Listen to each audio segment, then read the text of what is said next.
Hello, good morning. देखिए sir, इससे पहले लेक्चर में हमने मैपिंग को जरा सा समझा था।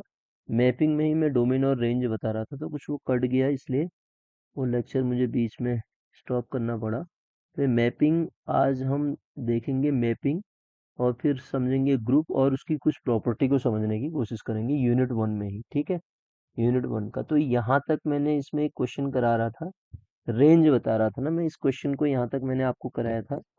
ठीक है, इसकी रेंज हम समझा रहे थे, तो रेंज में दो कंडीशन निकल के आ गई थी। एक तो y greater equal than zero मिल रहा था, दूसरा यहाँ पे y की वैल्यू क्या आ रही थी, y जो था, y इसके जो रूट्स आते हैं, रूट क्या आएंगे इसके। ठीक है, एक्चुअली मैं दोबारा से इसको पूरा समझाने की कोशिश करूँ आपको। देखिएगा, क्वेश्चन क्या लिया था मैंने, root of X square minus Y square ना, डोमेन तो बताया था इसका। इसका रेंज निकालना मैं आपको समझा रहा था। तो रेंज सर इसकी क्या होगी, देखिएगा आप। इस फंक्शन की जो रेंज हो जाएगी, एक मिनट, फंक्शन क्या था, y is equal to square root of X square minus A square, यही था ना, एक्स स्क्वायर माइनस ए स्क्वायर। तो पहली कंडीशन तो y greater equal than zero होगा। दूसरी कंडीशन हम इसको x के लिए सॉल्व करेंगे, मैंने बताया था। तो Y square is equal to, square कर देता हूँ दोनों साइड, एक्स स्क्वायर माइनस ए स्क्वायर हो जाएगा। और यहाँ से एक्स स्क्वायर की वैल्यू निकालूंगा, तो वो हो जाएगा वाई स्क्वायर। एक्स स्क्वायर की वैल्यू क्या हो जाएगी यहाँ से, X square is equal to Y square minus A square था ना। तो इसको स्क्वायर कर देते हैं दोनों साइड, तो हमारे पास क्या आ जाएगा, वाई स्क्वायर माइनस ए स्क्वायर था ना, X square plus A square आ जा रहा है, देखो, x square plus A square. ठीक है, तो ये x square plus A square आ गया। मैंने कहा एक्स के लिए सॉल्व करेंगे, तो एक्स के लिए सॉल्व करने के लिए देखिएगा, एक्स के लिए सॉल्व करेंगे इसको, तो क्या आएगा, Y square plus A square ना, Y square plus A square is equal to X square, ये बनेगा। और X is equal to square root of Y square plus A square, है ना। अब ये तो हमेशा हर एक रियल नंबर के लिए डिफाइन होगा। ठीक है, तो पहली कंडीशन ही इसमें वैलिड हो जाएगी, तो इसका रेंज क्या आ जाएगा, जीरो से लेके इनफाइनाइट तक इसका रेंज आ जाएगा। ठीक है, जीरो इंक्लूड होगा, ये रेंज आ जाएगी। ठीक है, इसी तरीके से अगला क्वेश्चन में मैंने आपको बताया था, ए स्क्वायर माइनस एक्स स्क्वायर को सॉल्व करना। ठीक है, वाई इज इक्वल टू ये था। ठीक है, तो इसका डोमेन निकालने के लिए आपको ए स्क्वायर माइनस एक्स स्क्वायर क्या होना चाहिए, हमेशा ग्रेटर इक्वल देन जीरो होना चाहिए। तो इसमें कोफिशिएंट, एक्स के कोफिशिएंट को पॉजिटिव बनाते हैं ना, माइनस साइन कॉमन ले लो, x square minus A square is greater equal than zero हो जाएगा। अब क्या होगा, माइनस साइन जब हम हटाते हैं तो इनइक्वलिटी चेंज हो जाती है, तो X square minus A square is less than equal to zero हो गया। ठीक है, तो जब आप इसको सॉल्व करोगे, तो एक्स माइनस ए और एक्स प्लस ए आ जाएगा, एक्स माइनस ए और x plus a less than equal to zero आ गया। ठीक है, तो इसके रूट क्या क्या आ जाएंगे सर, माइनस ए और ए। तो मैंने आपको बताया था, जब आपके पास लेस देन जीरो हो, माइनस ए ये हो गया, प्लस का ए ये हो गया। जब लेस देन जीरो का कॉन्सेप्ट इक्वल टू जीरो आ जाए, बिटवीन द रूट आंसर हो जाएगा। तो सर एक्स की वैल्यू कहाँ बिलोंग कर जाएगी, एक्स बिलोंग्स टू माइनस ए से लेके ए तक क्लोज्ड इंटरवल, ये आपके किसकी वैल्यू हो जाएगी, एक्स के, मतलब इसके डोमेन की वैल्यू हो जाएगी। तो इसी तरीके से रेंज भी निकाल लेंगे इसका। रेंज निकालने के लिए कंडीशन क्या बताई थी मैंने आपको, रेंज के लिए पहले तो y greater equal than zero आएगा, है ना। y जो है, y इज इक्वल टू क्या था, square root of A square minus X square था ना। तो यहाँ से y तो ग्रेटर इक्वल देन जीरो मिलेगा हमेशा, क्योंकि ये क्वांटिटी जीरो होनी चाहिए ना। दूसरे केस में Y square is equal to क्या हो जाएगा, ए स्क्वायर माइनस का एक्स स्क्वायर हो जाएगा। अब यहाँ से x के लिए सॉल्व कर लेते हैं आप, X square is equal to क्या हो जाएगा, A square minus Y square. ठीक है, ऊपर वाले क्वेश्चन में हम किसके लिए सॉल्व कर रहे थे, ऊपर वाले क्वेश्चन में जब हम सॉल्व कर रहे थे, तो हमने X square is equal to X square के लिए सॉल्व किया था ना। तो हाँ, ऊपर वाला क्वेश्चन में सही है ना। तो इसमें देखिएगा, इसमें क्या हो जाएगा, जब आप फर्दर सॉल्व करेंगे तो x की वैल्यू क्या आ जाएगी, x की वैल्यू आपके पास आ जाएगी x is equal to square root of, plus minus में हम केवल ये वैल्यू ले रहे हैं, A square minus Y square. तो अब आप इसको सॉल्व करो, ए स्क्वायर माइनस वाई ये फिर क्या दे देगा, माइनस ए से लेके ए तक की वैल्यू को दे देगा। और पहला केस क्या था, y ग्रेटर इक्वल देन 0, और दूसरा केस क्या है, y जो है आपका ये माइनस ए है, यहाँ कहीं ए है, यहाँ कहीं 0 होगा, ठीक है, इनके बीच में। तो इन दोनों का कॉमन पार्ट क्या आ जाएगा, 0 से बड़ा, ठीक है, 0 से बड़ा। तो इसका भी रेंज क्या आ जाएगा, 0 से इन्फिनिटी इसकी रेंज आ जाएगी, ठीक है। पहले केस में क्या कह रहा है, सॉरी 0 से लेके कहाँ तक आ जाएगी, 0 से लेके ए तक आ जाएगी इसकी रेंज, 0 से लेके ओपन क्लोज्ड इंटरवल ए तक इसकी रेंज आ जाएगी। और 0 वाला इंक्लूड करेगा ना, इसमें कह रहा है आपका दो कंडीशन मिल गई ना, y 0 से बड़ा होना चाहिए, और दूसरी कंडीशन क्या होनी चाहिए, y बिलोंग करना चाहिए आपका माइनस ए से ए तक। अब जो इन दोनों के कॉमन की अगर मैं बात करता हूँ तो सर क्या आएगा, वो वैल्यू क्या आएगी, 0 से ए तक आ जाएगी। तो ये कुछ क्वेश्चन मैंने आपको जनरली बताए कि इस टाइप के क्वेश्चन से हमें डोमेन और रेंज के लिए पढ़ने होंगे इसमें। अब मैं बताता हूँ आपको ग्रुप थ्योरी के बारे में। ये तो जनरल सा मैंने आपको जरा सा आइडिया दिया क्या पढ़ना है, कैसे पढ़ना है। अब आगे हम समझेंगे ग्रुप को सर। तो ग्रुप क्या होता है और उसकी कुछ प्रॉपर्टीज समझाने की मैं कोशिश करूंगा आपको। तो ग्रुप ग्रुप और ग्रुप की प्रॉपर्टी क्या होती है। तो सर ग्रुप समझने से पहले मुझे आपको समझाना पड़ेगा कि बाइनरी ऑपरेशन क्या होता है।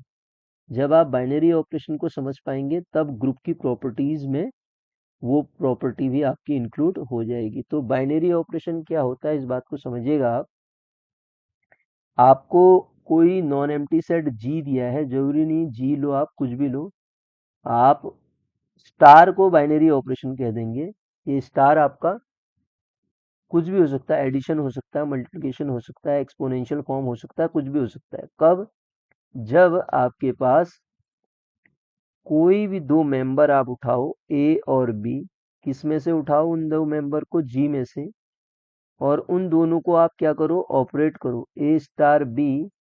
अगर ये चीज भी आपके जी में बिलोंग कर गई, है ना, ए और बी आपके जी के मेंबर हैं, ए स्टार बी भी अगर जी में बिलोंग कर गया, तो आप कह देंगे ये जो स्टार है वो बाइनरी ऑपरेशन है। स्टार में ये ए क्रॉस बी का मीनिंग क्या हुआ, ए कॉमा, जैसे किसी सेट में से मैं एक एलिमेंट उठाता हूँ, सेट ऑफ नेचुरल नंबर लिया मैंने, 1, 2, 3, ये इनफाइनाइट सेट होता है, इसके कोई दो एलिमेंट उठाए ऑर्डर्ड पेयर में हमेशा। तो इसका मतलब मैं क्या दिखाना चाह रहा हूँ, एन क्रॉस एन की मैपिंग एन के साथ दिखाना चाह रहा हूँ। तो इसी तरीके से वो जी क्रॉस जी की मैपिंग जी के साथ होगी, जी क्रॉस जी की मैपिंग जी क्रॉस जी के साथ होगी बाय स्टार। तो ये स्टार आपका बाइनरी ऑपरेशन कहलाएगा। इस साइड ऑर्डर्ड पेयर में एलिमेंट होंगे एन के, और यहाँ सिंगल एलिमेंट होंगे एन के।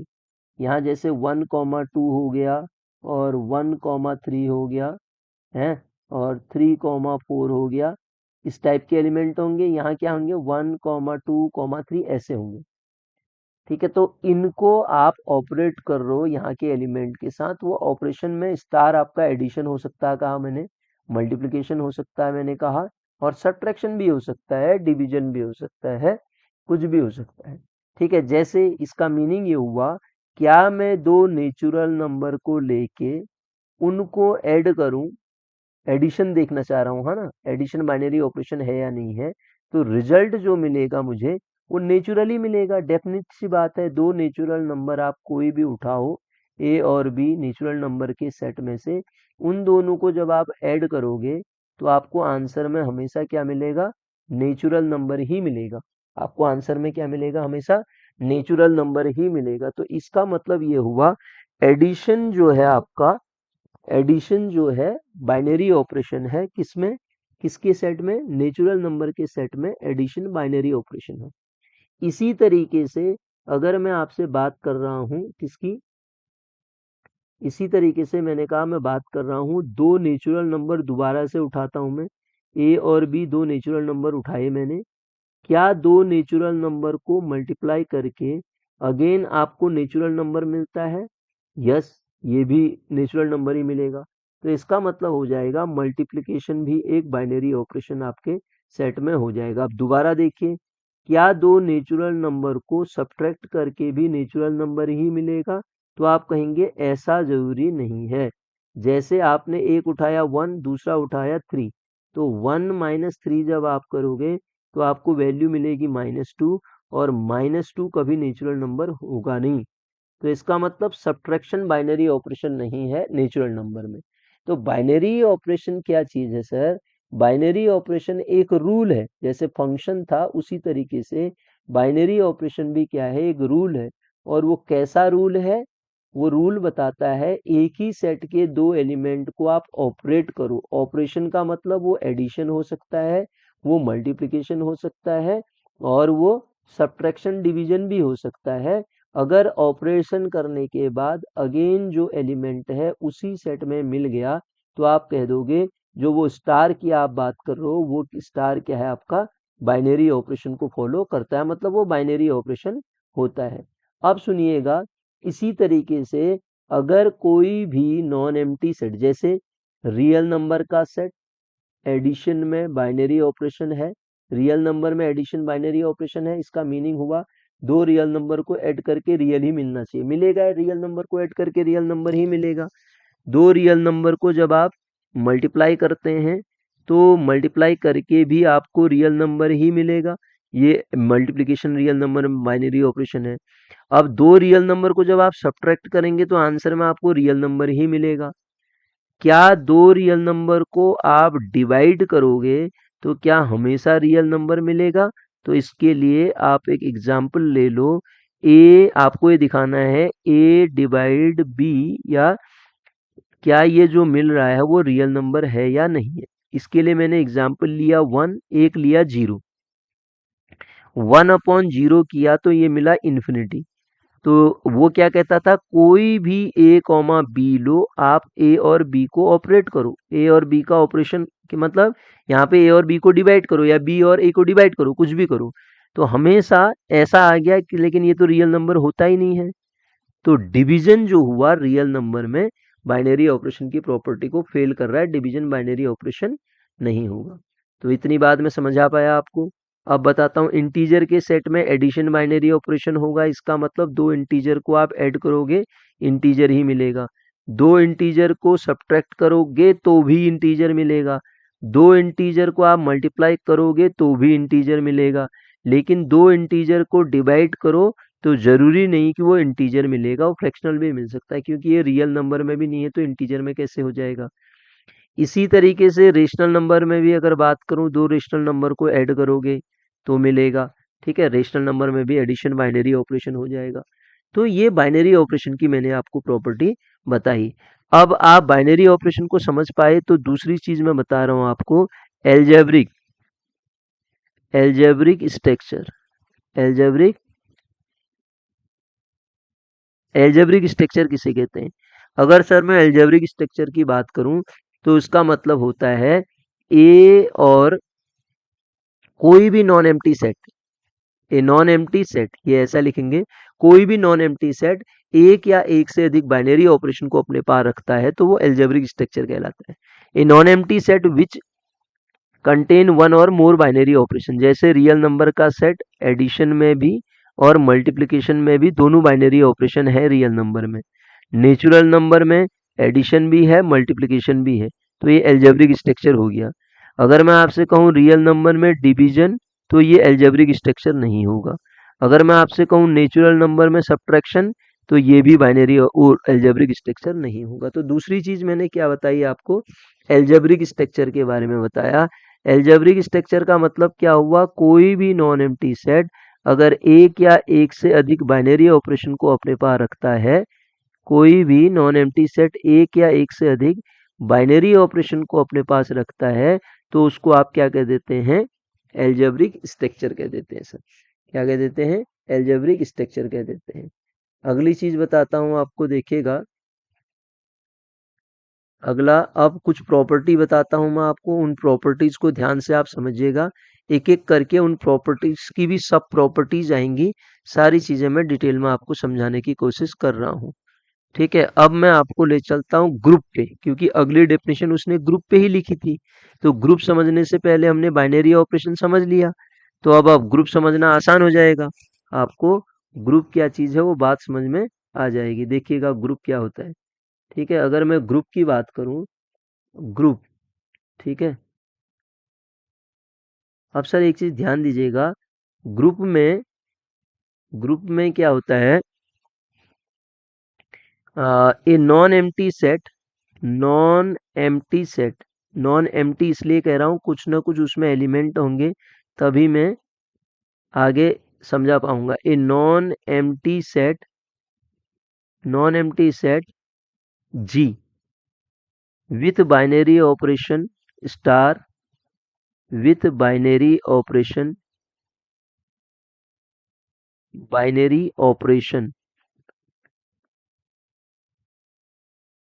Binary operation with binary operation star. अब ये स्टार की मैं बात कर रहा हूँ सर, हम ग्रुप में ध्यान दीजिएगा दो ही यूज करेंगे, एक एडिशन और एक मल्टीप्लिकेशन। तो ये स्टार आपको दोनों को फॉलो कर रहा है, एडिशन भी हो सकता है और मल्टीप्लिकेशन भी हो सकता है, दोनों के बारे में बता रहा है। With binary operation star is set to be ये क्या कहलाएगा, set to be group. Sir आप इसको क्या कह देंगे, ग्रुप। कब कहेंगे, अगर ये कुछ प्रॉपर्टीज को रखता है। G1 ग्रुप की पहली प्रॉपर्टी, उसे कहते हैं क्लोजर प्रॉपर्टी। क्लोजर प्रॉपर्टी क्या होती है, कोई भी दो मेंबर आप ग्रुप में से उठाओगे, जी में से, क्योंकि जी में से, ग्रुप में से नहीं, नॉन एम्प्टी सेट जी में से उन दोनों को ऑपरेट करोगे तो वो भी किस में होना चाहिए, जी में होना चाहिए। इसका मतलब ये क्लोज्ड हो जाएगा। जैसे मैं यहाँ पे एक सेट लेके चल रहा हूँ, उसमें सारी प्रॉपर्टीज को दिखाऊंगा आपको। ये देखिएगा, इंटीजर का सेट लिया मैंने, साथ में मैं डेफिनेशन के साथ चलाता भी जा रहा हूँ उसको।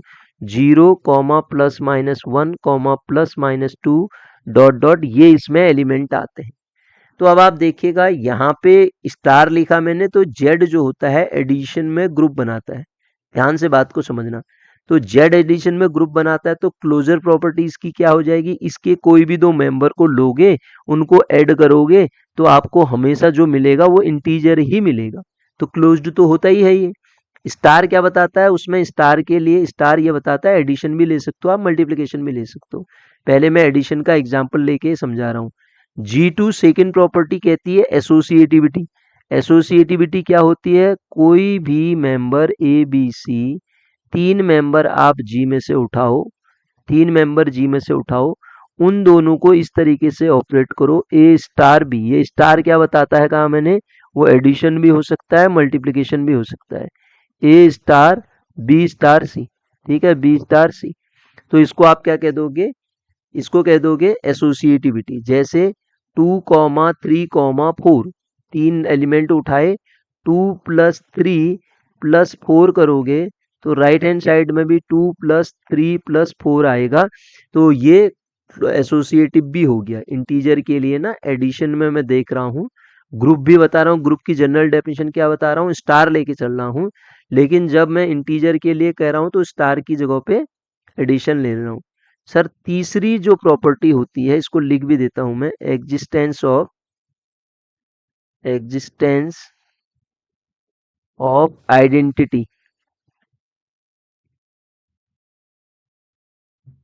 एग्जिस्टेंस ऑफ आइडेंटिटी ये क्या चीज है समझिएगा। हाँ, एग्जिस्टेंस ऑफ आइडेंटिटी, कोई भी एक मेंबर आप जी में से उठाओ, उस जी में कोई ना कोई एक मेंबर जरूर ऐसा हो जाएगा, ई को आप आइडेंटिटी कह दोगे, सच दैट आप ए को ई के साथ ऑपरेट करो तो आपको ए मिले, या ई को ए के साथ ऑपरेट करो तब भी ए मिले। जैसे यहाँ एडिशन में एडिटिव आइडेंटिटी सर जीरो होती है। क्यों होती है जीरो, क्योंकि जीरो ही एक ऐसा नंबर होता है जिसके साथ आप किसी भी नंबर को ऐड करोगे तो आपको वो नंबर एज इट इज रहेगा। जैसे इंटीजर के सेट में जीरो एडिटिव आइडेंटिटी हो जाएगी, क्योंकि उसके साथ किसी को भी ऐड करो नंबर एज इट इज रहेगा।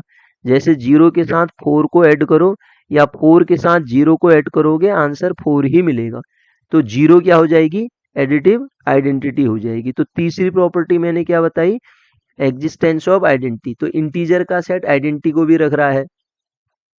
और चौथी प्रॉपर्टी G4 जो होती है वो होती है existence of inverse. Existence of inverse ये क्या चीज होता है, इसको समझाता हूं मैं आपको। कोई भी मेंबर आप जी में से उठाइए, कोई भी मेंबर जी में से उठाइए, उस जी में कम से कम एक ए डैश जरूर ऐसा होगा कि आप ए को ए डैश के साथ ऑपरेट करेंगे या ए डैश को ए के साथ ऑपरेट करेंगे तो मिलेगा आइडेंटिटी। ठीक है, तो ए डैश जो हो जाएगा इनवर्स हो जाएगा। इसके केस में देखो, इसके केस में क्या हुआ, अगर एक एलिमेंट आप 5 उठाते हैं इंटीजर में से, कि 5 के साथ क्या आप ऐड करें उसको ए डैश कहोगे कि आपको आइडेंटिटी मिले। एडिटिव आइडेंटिटी मैंने कहा 0 है, तो ए डैश इक्वल टू -5 हो जाएगा, नहीं हो जाएगा, और ये मेंबर भी इंटीजर का ही होगा। तो इंटीजर में ये चौथी प्रॉपर्टी को भी रख रहा है। कोई भी नॉन एम्प्टी सेट अगर इन 4 प्रॉपर्टीज को रखता है सर, उसको आप क्या कह देते हैं, ग्रुप कह देते हैं। क्या बोला, कोई भी नॉन एम्प्टी सेट इन 4 प्रॉपर्टीज को अपने पास रख देता है तो उसको क्या कह देते हैं आप, ग्रुप कह देते हैं। तो ये ग्रुप की सारी प्रॉपर्टी को इंटीजर का सेट रख रहा था तो वो ग्रुप हो गया। क्या हो गया, वो ग्रुप हो गया। अब सर एक चीज और बताता हूं मैं आपको, खाली एक ही प्रॉपर्टी को रखने वाला कोई नॉन एम्प्टी सेट जो खाली जीवन को रखता है तो उसको या तो आप ग्रुपॉइड कहते हैं या फिर क्वासी ग्रुप कहते हैं। एग्जाम में पूछा जाता है ये, क्वासी ग्रुप कहते हैं। और कोई भी नॉन एम्प्टी सेट जब इन दो प्रॉपर्टीज को रखता है, किस किस को, G1 और G2 को, तो सर उसे आप सेमी ग्रुप कह देते हैं। क्या कह देते हैं, सेमी ग्रुप कह देते हैं। और कोई भी non empty set G1 G2, अच्छा ये मैंने गलत लिख दिया है, केवल G1 को रखने वाला क्वासी ग्रुप, G1 और G2 को रखने वाला, ये G1 ऊपर लिखी थी ना मैंने, रेड पेन से लिखी थी, केवल ग्रुप की क्लोजर प्रॉपर्टी को रखने वाला, ग्रुप की क्लोजर प्रॉपर्टी को रखने वाला जो नॉन एम्प्टी सेट है सर, उसे क्या कहते हैं आप, क्वासी ग्रुप कहते हैं। क्या कहते हैं, क्वासी ग्रुप कहते हैं। पहली और दूसरी प्रॉपर्टी को रखने वाला उसे आप क्या कह देते हैं, सेमी ग्रुप कह देते हैं। पहली, दूसरी और तीसरी प्रॉपर्टी को रखने वाला उसे आप कह देते हैं मोनोइड, मोनोइड कह देते हैं। और 4 प्रॉपर्टी को रखने वाला तो मैंने आपको बता ही दिया, वो 4 प्रॉपर्टी को रखने वाला नॉन एम्प्टी सेट कोई 4 प्रॉपर्टीज को रखता है तो वो 4 प्रॉपर्टीज को रखने वाला जो नॉन एम्प्टी सेट होता है ना, उसको आप क्या कह देते हैं, ग्रुप कह देते हैं। उसको क्या कह देते हैं, ग्रुप कह देते हैं। अब सर एक और प्रॉपर्टी आ जाती है, वो क्या होता है, कोई भी ग्रुप, उसको मैं ग्रुप लेके बात कर रहा हूँ। अब अगर मैं ग्रुप लिखता हूं यहाँ पे, अभी तक तो मैंने ऊपर नॉन एम्प्टी सेट लिखा था, अब मैं यहाँ पे ग्रुप अगर लिखता हूँ, ग्रुप, एक ग्रुप लिखा तो इसका मतलब उसके पास 4 प्रॉपर्टी ऑलरेडी है। Is set to be, is set to be, set to be क्या कहलाएगा, वो एबिलियन। ठीक है, वो क्या कहलाएगा, एबिलियन कहलाएगा।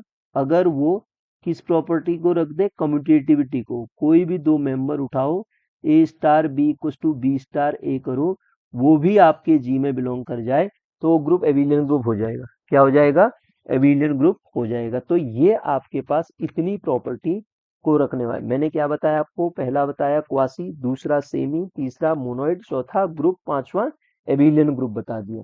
ठीक है, ये ग्रुप की प्रॉपर्टी थी।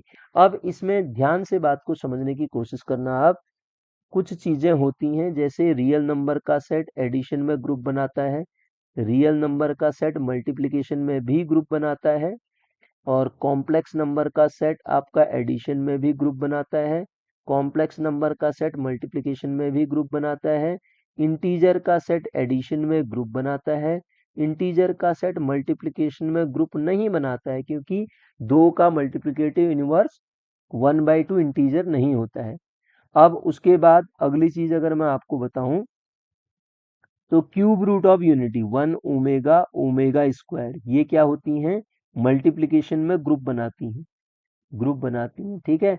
अगला fourth root of unity, fourth root of unity से मेरा मतलब क्या है वो समझाता हूँ पहले। जैसे क्यूब रूट ऑफ यूनिटी है, क्यूब रूट ऑफ यूनिटी भी ऐसे ही निकलती हैं, वैसे ही फोर्थ रूट ऑफ यूनिटी भी निकलती हैं। मल्टीप्लीकेशन में ये ग्रुप फॉर्म करता है। फोर्थ रूट ऑफ यूनिटी की मैं बात करूं तो फोर्थ रूट ऑफ यूनिटी क्या करता है, fourth root of unity x is equal to, मैंने लिखा 1 की पावर 1/4, ये क्या है, फोर्थ रूट ऑफ यूनिटी। तो इसको जब आप सॉल्व करोगे, क्रॉस 4 कर दो दोनों साइड, पावर इक्वल टू 1, तो ये क्या आएगा, x⁴ - 1। तो सर जब आप इसको सॉल्व करोगे, इसको क्या लिख सकते हो, एक्स स्क्वायर का स्क्वायर, है ना। तो ये क्या आएगा, x² का स्क्वायर -1 का स्क्वायर। तो यहाँ से क्या क्या मिलेगा आपको, एक मिलेगा a+b, मतलब x² - 1, दूसरा मिलेगा x² + 1 इक्वल टू 0। ये इक्वल टू 0 हो जाएगा ना जब आप इसको सॉल्व करोगे, तो आपके पास चार नंबर क्या क्या आएंगे, +-1 प्लस आयोटा, क्योंकि x² = 1 है, तो यहाँ से क्या मिल जाएगा, आयोटा। तो जो ये नॉन एम्प्टी सेट है ना सर, इसे कहते हैं फोर्थ रूट ऑफ यूनिटी। ये भी क्या होता है, ग्रुप फॉर्म करता है विथ रिस्पेक्ट टू मल्टीप्लीकेशन, ठीक है। ये ग्रुप की डेफिनेशन आ गई, ठीक। फिर इसकी कुछ प्रॉपर्टीज होती हैं, उसमें कुछ ग्रुप एक्स्ट्रा होते हैं, वो पढ़ेंगे हम अगले उसमें, ठीक है। अब एक चीज और बताता हूँ आपको, अगली सिस्टम आता है इसमें, मॉडुलस सिस्टम। मॉडुलस क्या होता है ना, उसको भी हम अगले लेक्चर में सीखेंगे सर, ठीक है। तो इसमें इतना ही है।